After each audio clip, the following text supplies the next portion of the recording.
Well, it's pretty much the end of the year, and you know what that means. It's time for Smartwatch Awards 2025 edition. If you've been around my channel for a while now, you might remember last year and the year before that, I make a similar video where I go through all of the watches that were released in a calendar year, and I assign various awards in different categories to all of the newly released smartwatches. Now, just to be clear, these awards mean literally nothing, and this entire video is simply just my opinion on various categories and my top picks in those categories. So again, just my opinion. Don't yell at me. Don't yell in the comments. If you have a differing opinion than mine, I welcome it, and I suggest you drop into the comments down below and let me know what you think is the winner in each of these categories.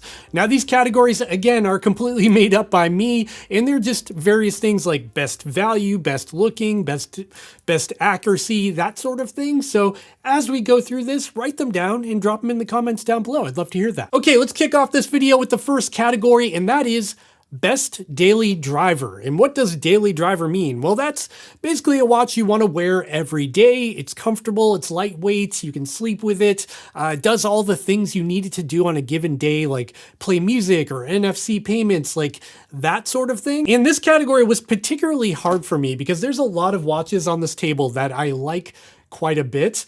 But I did pick a couple that come out on top. Yes, there's actually two winners in this category. The first one is going to be the Garmin Venu X1. That's the watch I have here, and as you can see, the reason why I chose this is simply because of the form factor. The Garmin Venu X1 is incredibly lightweight, and it's also extremely thin. To my knowledge, this is the thinnest smartwatch on the market. And it does all the Garmin things. You've got offline music storage, you've got mapping and navigation, and you've got surprisingly good battery life on this watch for a watch that's only like 8 millimeters thick. You do make some sacrifices for this form factor. For example, the battery life, while good for being a smartwatch, is not amazing or up there with like the Fenixes or Enduros. It will get you through like a week on a single charge, but you're not going to run like a 100-mile ultramarathon with the Venu X1, though you could try if you're really fast. But for some reason, I'm really drawn to the Garmin Venu X1. It's just so comfortable to wear. It's got a really unique appearance to it, and the display on this watch is massive and super bright. I just really like using it. I also really like the included band that they give you with this.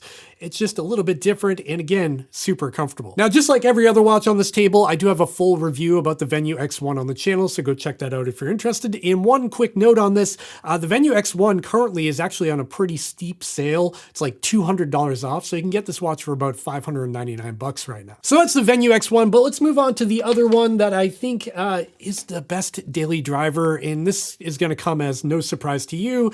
It's the Apple Watch Ultra 3. The Apple Watch Ultra 3 is an Apple Watch. It does all of the things you need in everyday life incredibly well. You've got your contactless payments, you've got the Apple Podcasts, Apple Music, Spotify integration, thousands of apps you can download. And with the Apple Watch Ultra 3 in particular, it gets surprisingly good battery life for an Apple Watch. Again, you do make sacrifices because of all of the power under the hood of this watch. It's basically a small iPhone, and because of that, you're not going to get weeks of battery life. It's more like 2 to 3 days at best. But I personally really like the Apple Watch Ultra 3. There's just something so convenient about it. You've got built-in cellular, so you can even leave your phone at home, reply to text messages, take phone calls, stream music to earbuds. You can play it through the speaker. It does everything. You can leave your phone behind and know that you're set with the Apple Watch Ultra 3. And with the Ultra 3, you get the bigger display along with satellite communication directly on your wrist with no phone required. So if you're off in the backcountry and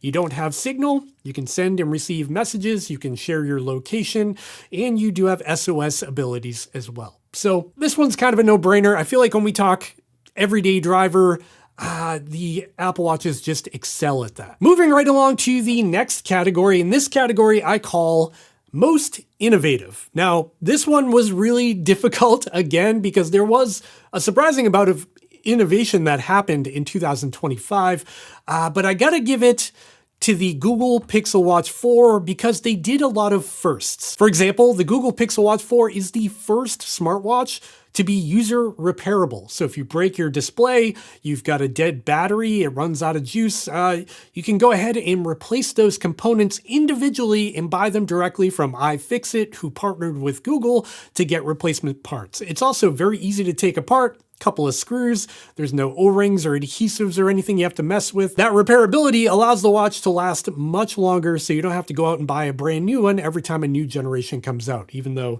you'll probably want to anyways. And the Google Pixel Watch 4 did a couple of other firsts. The domed display, the Actua 360 display under the glass here, actually has a domed AMOLED panel to it, which I don't think any other watch has done. It's a minor thing. It's not something you really notice in everyday life, but it is cool that they're able to pull that off. And finally, the last first they did in terms of innovation is satellite communication. The Pixel Watch 4, even though a lot of other watches are doing it now, was the first smartwatch to have satellite communication directly from your wrist connecting to satellites in the sky. Now, there is a catch with that satellite communication on the Pixel Watch 4. It's only for SOS or emergency purposes, but still, you got to give them credit that they were the first to do it. But on the topic of most innovative, there are some runner-ups here that I have to give a shout out to.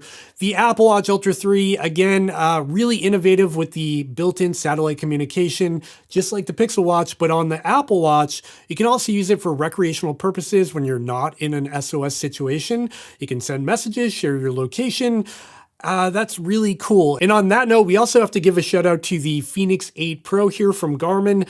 Again, satellite communication on your wrist with LTE built in and in-reach connection. So you do have the ability to contact loved ones if you're off-grid with no satellite or cell phone signal. Okay, next topic is best battery life. And this one I had some trouble with because a lot of these watches have great battery life. However, in 2025, we saw a pretty big shift from manufacturers using MIP or memory and pixel displays moving into the AMOLED display because that's sort of like what everyone likes now. There are still MIP users out there, I get that, but I think supply and demand is showing that AMOLED is starting to take over. And the other thing about battery life is that there's the spec sheet from the manufacturer that with their battery life claims and how you're expected to use the watch, but then there's actual battery life when you get the watch and you use it, which can be very different from their advertised spec sheet. In either case, the winner of this category, again, has to be released in 2025, which is why I'm not mentioning older watches, which could have better battery life, is going to be the Suunto Vertical 2. This watch has really impressive battery life, particularly for a watch with a giant AMOLED display, as you can see there. So the Vertical 2 on paper can get up to 20 days on a single charge in smartwatch mode. However, I've noticed in my use case, it can exceed 20 days. If you're not using it for GPS activities every single day, it'll last longer than 20 days. And on top of that, in GPS modes, you get up to 65 hours with the most accurate GPS, which is crazy. That's plenty of time to run an ultra marathon. And if you drop into all systems mode where you don't get the best accuracy, but it's still pretty good, you'll get up to 75 hours on a single charge in an activity, which is crazy long. Okay, moving right along to the next category, and that's going to be best accuracy. Again, a really hard one because now in 2025, a lot of these watches have become very accurate, but we're going to break this up into different categories. And the first is going to be the most accurate heart rate sensor that I've personally tested on my body and compared to other devices. And for that, it's got to go to the Google Pixel Watch 4. I'm kind of surprised by this. The Google Pixel Watch 4 has a fantastic heart rate sensor in my testing. It seems to be dead on no matter what I do. It really hasn't failed me yet. So in terms of heart rate sensor performance, even though the sensor wasn't even updated this year, whatever magic Google does with their heart rate sensors, they've done a bang-on job with this one, and when I compare it to an ECG sensor, it's right in line. That's not to say these other watches are bad when it comes to heart rate performance. All I can say is the Pixel Watch 4 has done a really nice job. But that brings us to the next part of this category, and that is GPS accuracy. And this is nearly impossible to quantify. I've used all of these watches extensively. I've compared them side by side with other watches in multi-band and GPS only mode. I kind of see myself gravitating towards the newer Suunto models, like the Suunto Race 2 and the Vertical 2 here, in terms of raw GPS accuracy. Like, they've been performing really well for me, so I guess I'll give them the crown. But I mean, a lot of other ones are really good too, including the Garmin Fenix 8 Pro I've been testing for a while now. Essentially, at this point, it is kind of hard to say that one of these watches has like bad GPS performance unless it's like a, Temu, whatever, $20 watch. If you're spending a couple of $100, you're going to get decent accuracy. Next category, and this one's a big one and probably one a lot of you care about, and that's going to be the best value option. Which one represents the best you can get for your money? And for that, again, it has to be a 2025 release. I'm going to give it to the COROS Pace 4 here. Now, if you missed it, I reviewed this watch a couple of weeks ago. The Pace 4 comes in at $249, and for that money, you get a lot of watch. This watch has a nice bright AMOLED display, as you can see there. It also gets dual band or multi-band GPS. It gets really good battery life, like surprisingly good for the price point. And it's like a really attractive, lightweight option that I don't mind wearing to bed or all day. It even looks really nice.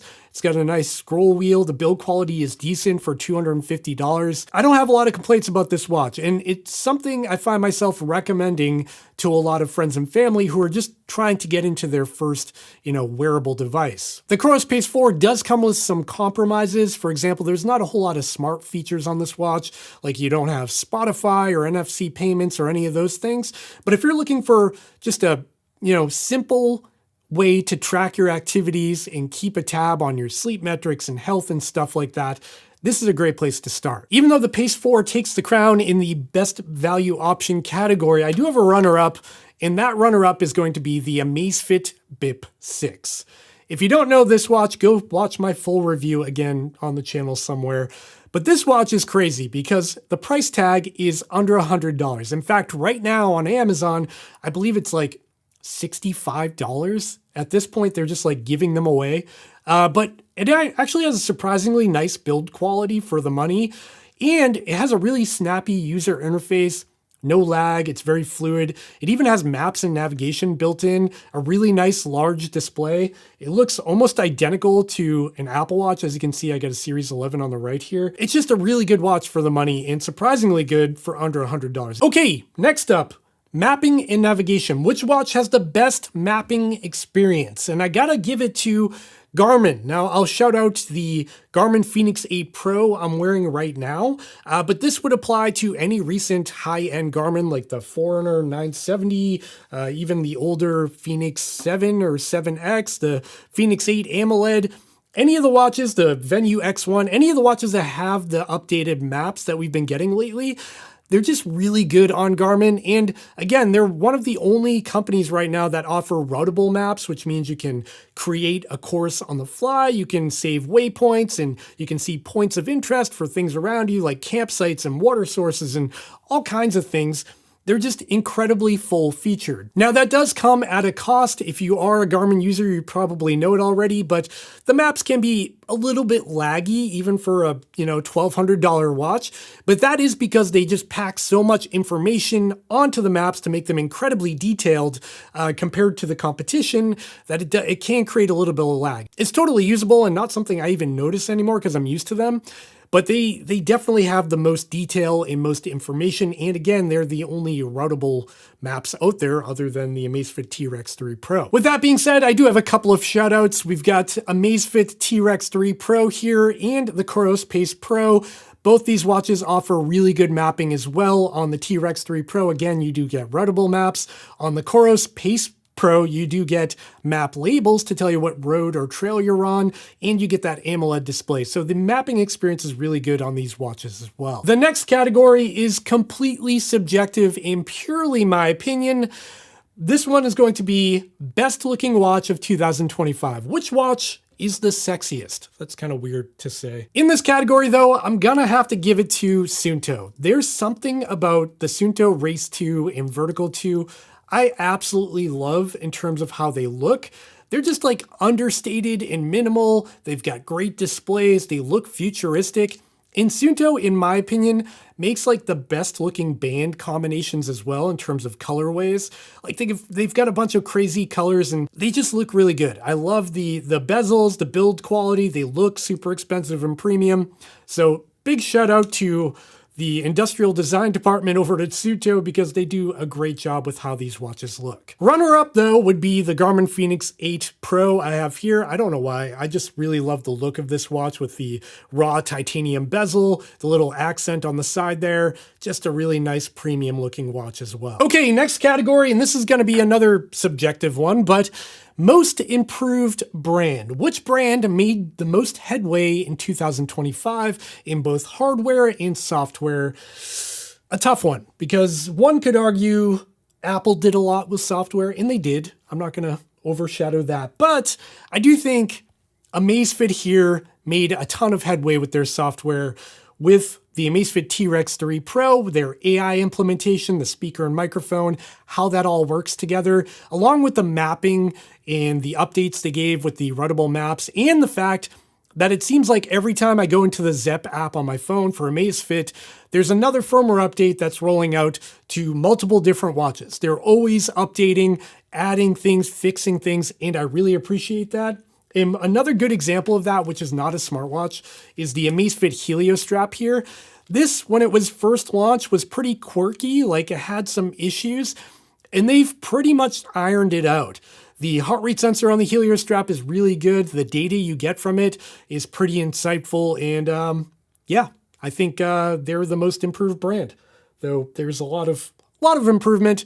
This is just the one that stands out in my mind. Okay, next up, we're gonna talk biggest letdown. Which watch in 2025 was kind of a disappointment? Okay, don't take offense to this, brands, but I'm gonna pick a couple. The first disappointing watch I'll mention here is the Apple Watch Series 11. Hear me out. The Apple Watch Series 11 is arguably one of the best everyday daily driver watches you can buy, which is kind of ironic that it's in the biggest letdown category, but there's a couple of reasons for that. The Series 11 in the entire Apple Watch ecosystem, that all the new watches that launched this year, got the most modest updates.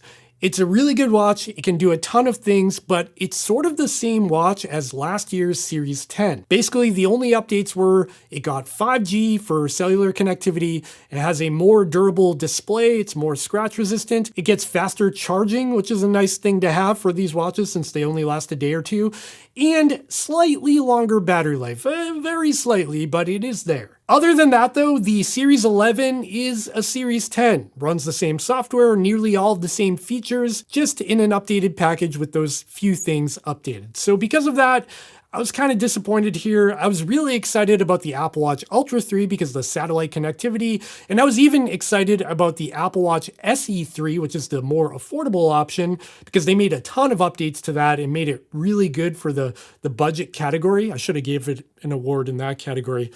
But that is my reasoning here. Great watch, I just was hoping for something new and exciting, I guess. The other watch I want to mention in terms of disappointments, and don't hate me for this, is going to be the Garmin Instinct 3. Now I've got the Instinct 3 Solar here, but I feel like my disappointment lies with the Instinct 3 AMOLED, which is somewhere on my table here. The thing about the Garmin Instinct 3, at the time of launch, these watches were like $450, $500, which is fairly expensive, and with that price point, you would expect some things like full-blown mapping and navigation, which the Instinct 3 does not have.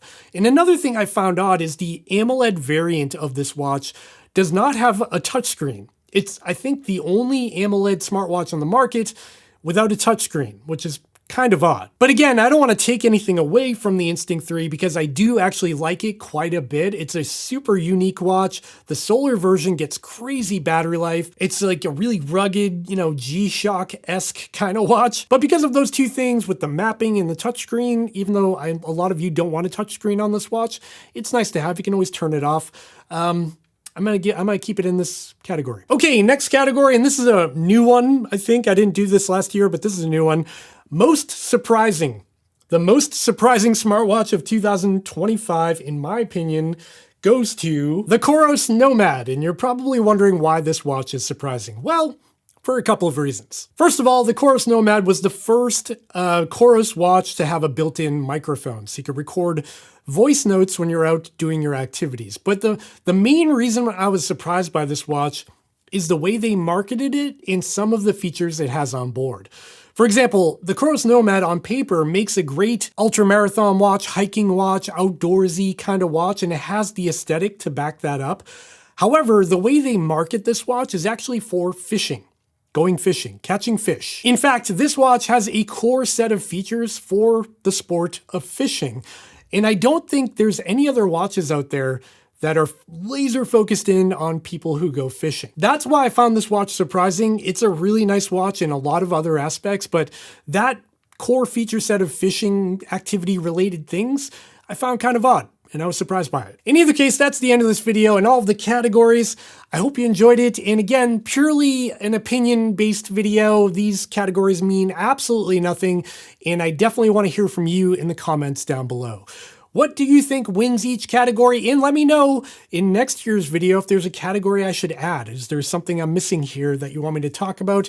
Drop that down into the comments as well. And while you're down there, don't forget to check out the description of this video. We'll have all of these watches linked where you can pick one up. Those are affiliate links, of course, and they do help support this channel, but they cost nothing extra to you, so you might as well use them. And after you go shopping, also make sure to check out the merch store over at ChaseToSummit.com, where you can pick up a sweet hat like that.